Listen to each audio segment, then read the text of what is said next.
Hey there, creatives. Have you been struggling this week? Have you been pushing? Have you been feeling the resistance? Have you felt a disconnection from your work? I'm really glad you're here. I'm Masha Kamaleshwari. I'm a yogini and spiritual mentor, and I'm also an artist, and I've merged my worlds together to come and help you understand creative energy, which is exactly the same as spiritual energy, consciousness itself, and how artists are actually incredibly gifted, talented people. Creativity chose to flow through you. So all you have to do is let that happen. Get very good at your skill, at your craft, and let that happen. And I talk to those artists who know in their heart that it is a sacred process, that creativity and art is all part of the act of creation itself. And today I want to talk about another reason why your art has stopped moving forward or why you might be struggling. And the topic of today is identity. You heard me say just then that creative energy has chosen you to express itself through you. Now, the thing is, the trap is, and one of the oldest, most wonderful of the spiritual teachings is, who is the doer? When we identify with being the doer, that's when all the pressure comes. That's when the ego arcs up. It's when the negative thoughts come up. Because when something goes wrong, and it's bound to, and it will, because as we have covered in previous videos, that is part of creativity itself. It's built into it. So one of the safeguards around this issue of identity is to not have one. So what do I mean? You're sitting down to create and it just feels like pain. Nothing wants to come through. You don't know where to start, but there's more to the cycle. Or if you're like me, you get to the middle of the process where it's just the nuts and bolts, the chop wood carry water, so to speak, and it's like, that's usually when I will zone out. I will find that actually quite physically painful. The boring part for me is the middle. But once I pass that, the end is really good. I'm good at finishing a work. A lot of people can't. They can't let it go. It's a small death, and I can talk about that another time. But learning to let the work go is a skill all on its own. I met someone the other day, a new member of my little art group that I run in a town here near Melbourne. And he said he puts outrageous prices on his work when he even bothers to exhibit, because he doesn't want anyone to buy it, because he never wants to let his work go. So he is really caught up in identity, and he's really actually missing the point of the joy of sharing that work, of someone else being able to look at that work and appreciate it, celebrate it, the joy it brings to so many people, because that creative energy is also that energy of joy, of expansion, of bliss even. And someone can have that experience. And it doesn't matter if you've painted a vase of flowers, if you've painted a sunset, if you've painted a portrait, if you've done some spectacular kind of abstract expressionist thing that just moves and speaks to people, or it could be something, an instrument that you're playing, a new kind of music. It could be some new kind of poetry. It doesn't matter. It's the receiver. It's all about the receiver. To be a creator, we need to have people looking at and receiving and responding to our craft. That's the full cycle. It can move people. So when you're heavily identified as it's all mine, I'm the creator, or it's limited, it's precious, and when things go wrong, it's, oh, that'd be right. Of course it did. What was I thinking? Oh, I'm crap at this. Oh, art is so bloody hard. Whatever it is that goes on for you, all of that is coming up because you're identified with, I'm this limited person doing this work, and it's all on me. It's not true. In fact, when you learn the clear space, when you learn these ancient techniques, these contemplative techniques of what is the clear space, how do I hold it, how do I return to it, you free everything up because the identity drops away, the doubt drops away, the inspiration to get through the ugly middle part for me comes back. Now, it's pretty big in this one. So it could take me a little while. And if I've got a lot going on with this work, then, that's a little bit different.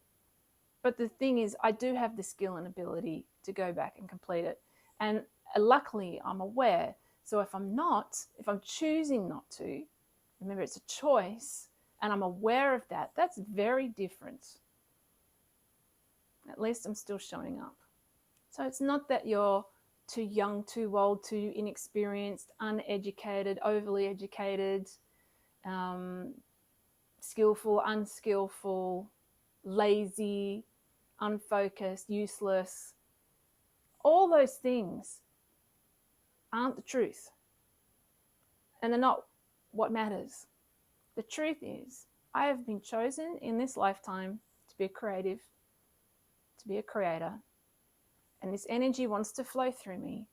And what I need to do is get my identity away, because when that drops, then the techniques that we use to stay and hold in that clear space will stick, and the work will just move again, and it will.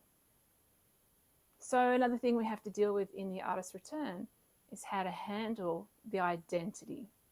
And if anything, it's the identity that says we're at war. That's the ego. The ego says we are at war. The self never does. The clear space never does. Because you aren't. It's not a war of art. It is a little battle of identity, and not yet being told or shown what is creative energy, what is the source of it, how does it flow through us, and what do I need to know to keep an expanded state to allow the work to flow, and how do I handle it during those periods of time when something greater is at play and I just can't get through, because that can happen. How do I ride through that? We can do that another week. And by the way, if you're enjoying this, I would love it if you would like and subscribe, and also share this with anyone who might be going through a little identity crisis with their work, which means they're in struggle. So there are lots of great texts in the tradition that I come from, and many of them are over 1,000 years old. And one of them, one of the great beings of this tradition, talks about when the agitation of the one who is incapable through his own impurity, yet still longs to do what must be done, dissolves, then the supreme state is simply there. Sit with that. Incapable and still longing, and through their own impurity, something has not been recognized or realized yet. And most of the time that will be who is actually doing the creating. What is actually flowing through me? What is this all about? If you want it, and you want to do this work, and you understand the nature of consciousness and how it works, and you let that I maker dissolve, you will work it out. It will move again, and it will be brilliant. And so it's always about recognition, not war.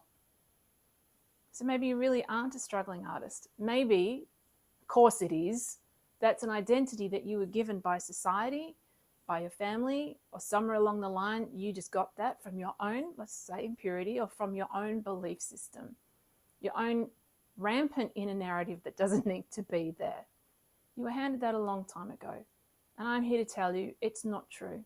Take off that costume, burn it, get rid of it. It's been there so long that it has helped you forget who you really are. So now I want you to recognize that. Remember that. You are the vessel. You are the conduit for free and independent, wise, loving, creative energy that wants to flow through you. Whatever your belief system, it doesn't matter. It's just very universal and it will fit. So bring it in. So I'd really know, how did that land? How did that feel after hearing that? Did that help? One thing I really loved is when I heard one of the voices out there remind us that bravery, courage, the word courage comes from cœur, which is French for heart, apparently. And so to be courageous and to be brave takes heart. And to be an artist takes a lot of heart, a lot of bravery and courage, because we're bearing our soul in this act of creating. That finished product is a limb of us, which can be why it's so hard for some people to let go, but we've got to. So the simple fact that you're showing up and doing this work and you're watching these videos and you're wanting to do the best you can, you are incredibly brave, and there is nothing that needs to fight or force. Just simply show up, expand, move into that inner clear space, return to the work and let the work flow, and start creating work that you love.